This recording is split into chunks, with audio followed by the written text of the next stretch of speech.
down to play the piano. I know that you want to just make beautiful music, but sometimes people say to just noodle around with your right hand. And a lot of people don't really understand what that means. The good news is that this is an easy fix because all noodling in your right hand means is that you are doing recreated patterns. In this video, I'm going to show you 5 simple patterns that you can repeat anywhere within the A major scale. You can use this with your left hand to create absolutely beautiful music. And if you combine those patterns together, you have original, gorgeous music every single time you sit down. Make sure you watch to the end of the video so that you'll be able to play this two-handed progression with your left hand and your right hand, and you'll be making beautiful music in no time.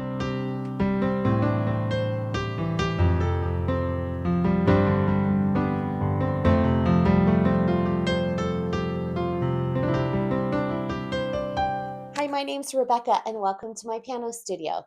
I love teaching new players the piano, or even people who've been having piano lessons for a really long time, but they've never had anybody sit down and teach them how to improvise or just sit down at the piano and play. Nobody ever taught me that. And so I kind of had to teach myself. And that's the reason why I love to be here in this space and teach you guys something that I never had anybody teach me. It is so fun and freeing to be able to sit down at the piano and just play and make beautiful music, whether you're doing that for yourself or playing for others. If you learned something in this video, make sure that you hit the subscribe button so you know every time I upload new material. I would love to know in the comments below if noodling with your right hand is something that you've ever thought about how to do. It's something that always kind of eluded me until I realized that the patterns were involved. I can't wait to show you these patterns. So if you're a beginner, you're probably very used to playing in the key of C major, which means all of the white notes between C and C.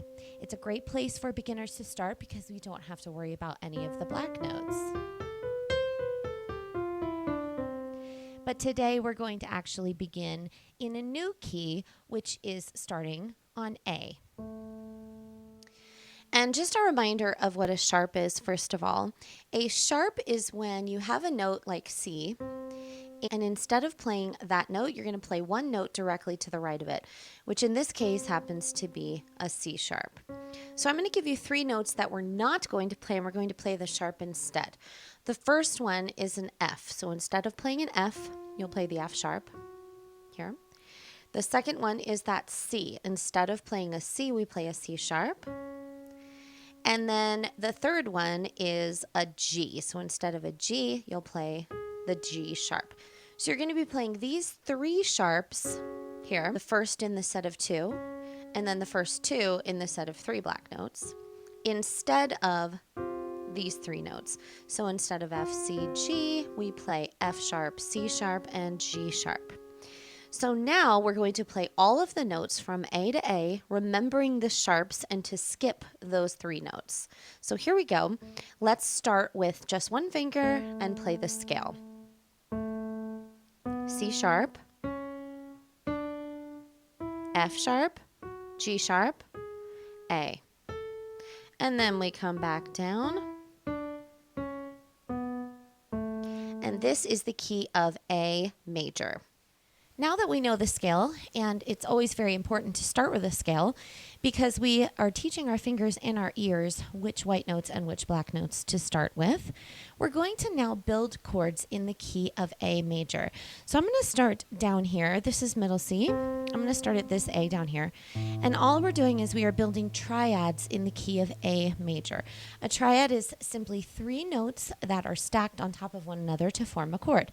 So I'm going to show you how to form the first triad, and then we'll do all of the rest of the triads in the key of A.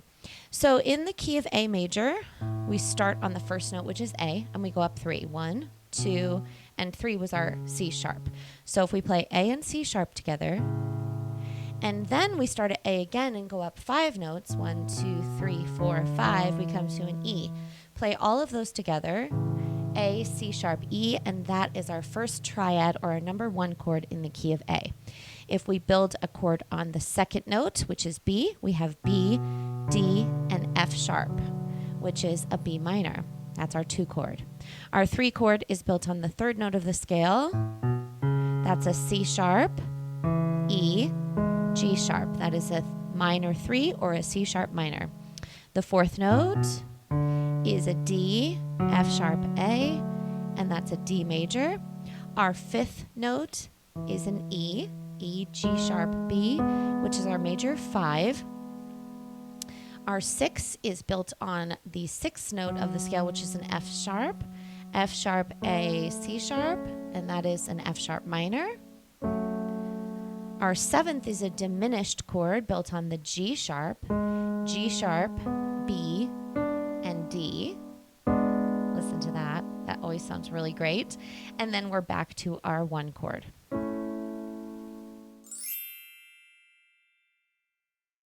Now that we know all of the chords and the scale in the key of A major, we're going to look at the left hand and I'll show you what our chord progression is. So I'm going to start out in triad form, which are just the stacked chords on top of one another. And we're going to always begin and end with our number 1 chord. So our first chord was our A major. And then we're going to our number 3 chord, which is C sharp minor. Then number 4 chord, which is D major. Number 5 chord is E major, and then back to 1. So this one is a very easy one to remember because we're doing 1, 3, 4, 5, 1. So practice that a few times with your left hand in triad form.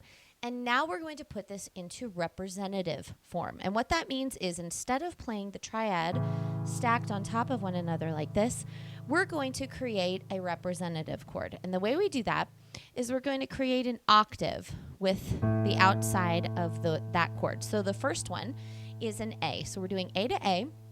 And then we're going to do the 5th of the chord. So remember originally when we made that triad, we went 1, 2, 3. And then 1, 2, 3, 4, 5. That E is the 5th. Okay, so we're going to drop the C sharp altogether, and we're doing an octave A with an E in the middle. The pattern that we're going to use is in 4/4 time, and we're going to start at the bottom and go 1 and 2 and 3 and 4 and try that again. And then we move to our next representative chord, which is our 3.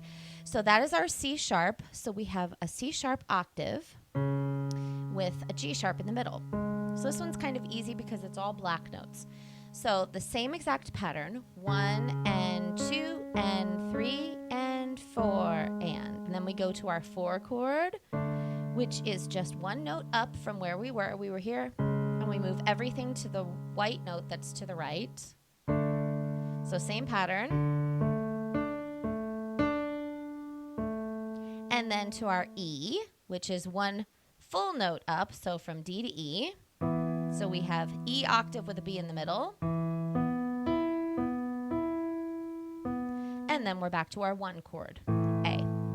Okay, so let's try that all in order. To 3, 4, 5, and then 1.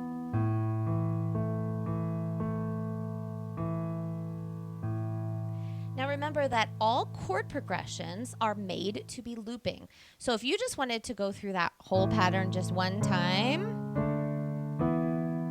you'd have a very short little improvisation. Maybe that's all you need is maybe a warm up to your piano practicing time. But if you're anything like me, you'll want to go through it several times to make what feels to be a very nice song. So as long as you are ending on that A chord, you're going to sound like your piece has come home. Now that we have our chord progression in our left hand, we're going to immediately get hands together.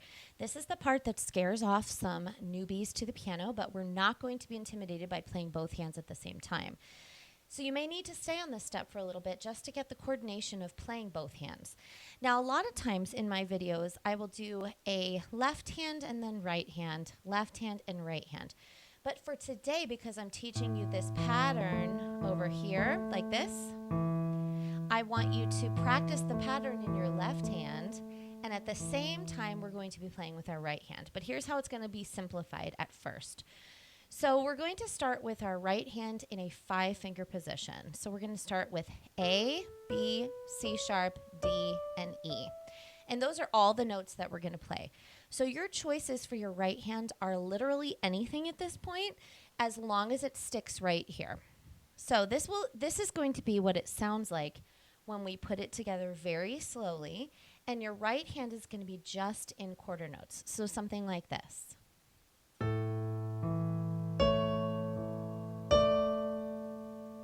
And then we switch chords. Switch chords.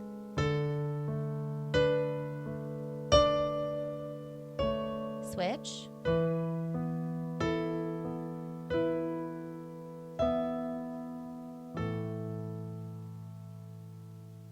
So once you've tried that with both hands and you understand the coordination of playing both hands at the same time with your right hand in quarter notes, the next thing I want you to do is to change up the rhythm in the right hand. Now, this sometimes is very difficult because you are literally doing 2 different rhythms at the same time with your right hand and your left hand. Do not think that you have to move very quickly through this, like really fast. We can go as slow as you want to in the beginning so that you understand the coordination with your hands. Never move on to the next step until you are ready. And this might take a couple of hours of practicing. It may be something that you pick up quickly, or maybe after a few days of practicing this before you move on to the next step. And that is fine and totally legit. All right, let's try some different patterns in our right hand.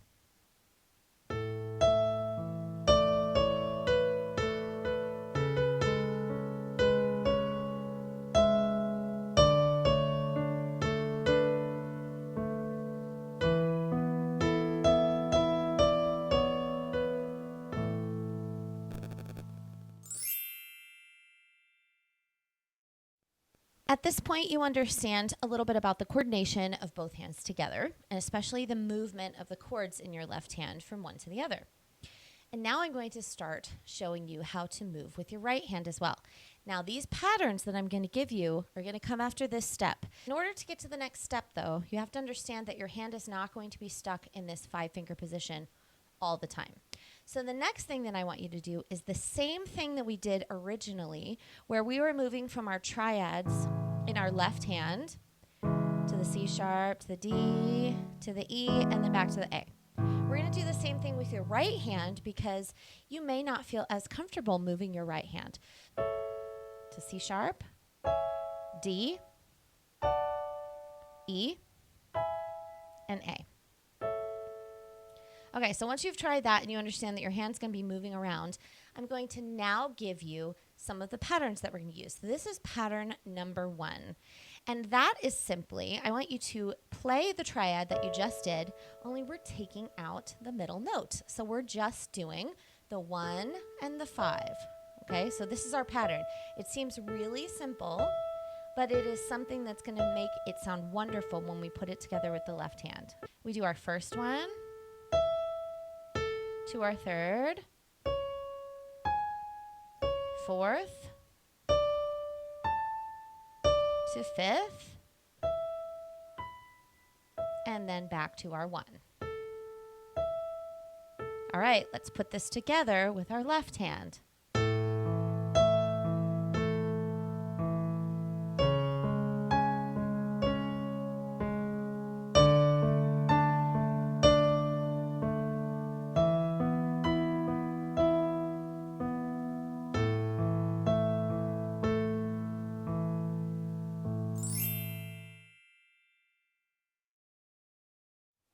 So hopefully that was really easy, just knowing the 1 and the 5.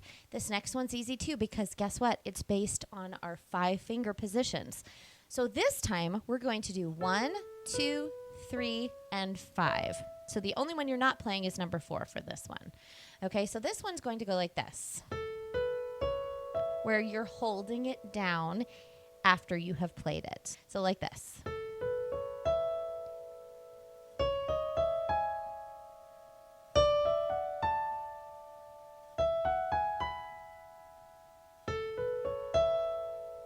Now, after you've played that, then you can also sometimes add in something where you go up and then come back down. Okay, so it's really anything in between the 1, 2, 3, and 5 finger. So let's give this a try with our left hand now.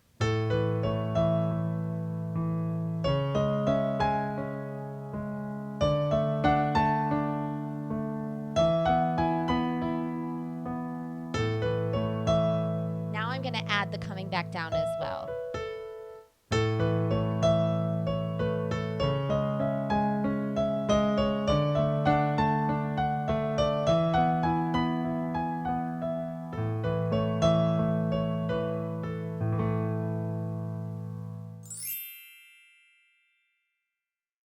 This next pattern goes along with the pattern that we just did, where you're doing 1, 2, 3, and 5, but then we're adding an octave at the end. So instead of just being 1, 2, 3, 5, we're going to hold it like this and then do an octave every single time. So we do an A,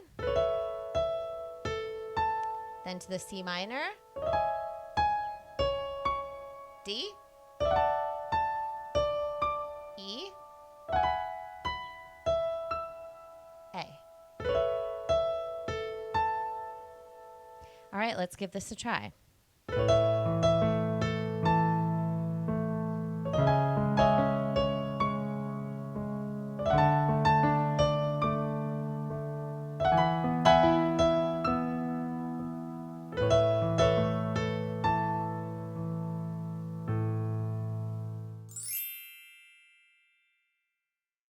This next pattern is one that I love because it gives it just a little bit of flair. So we're going to start with a triad for each of the chords. So for the A major, we have our A, C sharp, and E. And then we're going to take our third and we're going to lower it by a half step. A half step is simply one note that is right next to that note, whether it is black or white to the left. So for this one, instead of the C sharp, we're going to hit the C, like that. So it'll sound like this. 1 and 2 and 3 and 4. And then we go to our C sharp minor. So our original triad was the C sharp, E, G sharp. So we take that third, we lower it by a half step, which is this D sharp. And then we're going to go to a D. The F sharp is going to go to regular F. And then to E. G sharp becomes G, and then we're back to our 1. So with the left hand, it'll sound like this.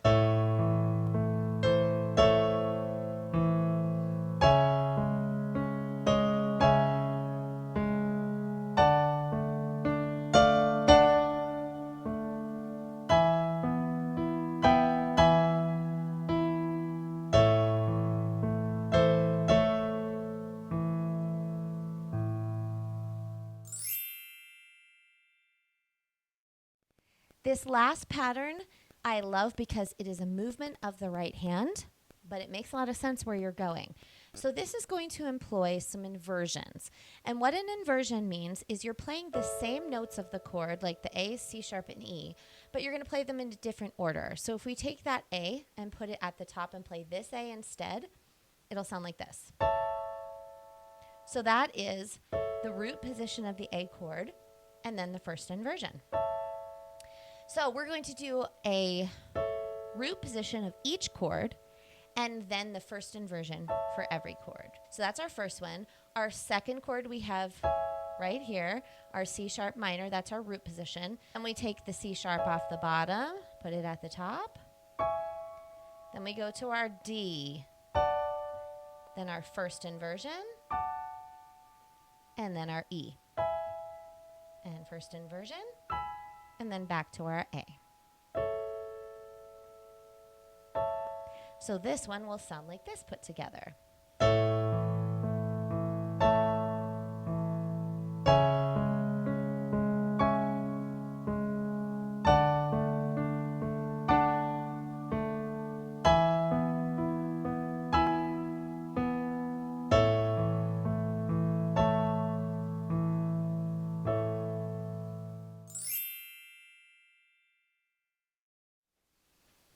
Now that we've learned all 5 of these patterns that we're going to use today, we're going to put them all together in an improvisation. So this is where you get to let your creativity fly. You can use any one of these patterns, or if you're feeling something else, any other note in the key of A major is fair game anytime you are improvising. Let's see if I can catch all 5 of these patterns in this improvisation. We'll see how I do.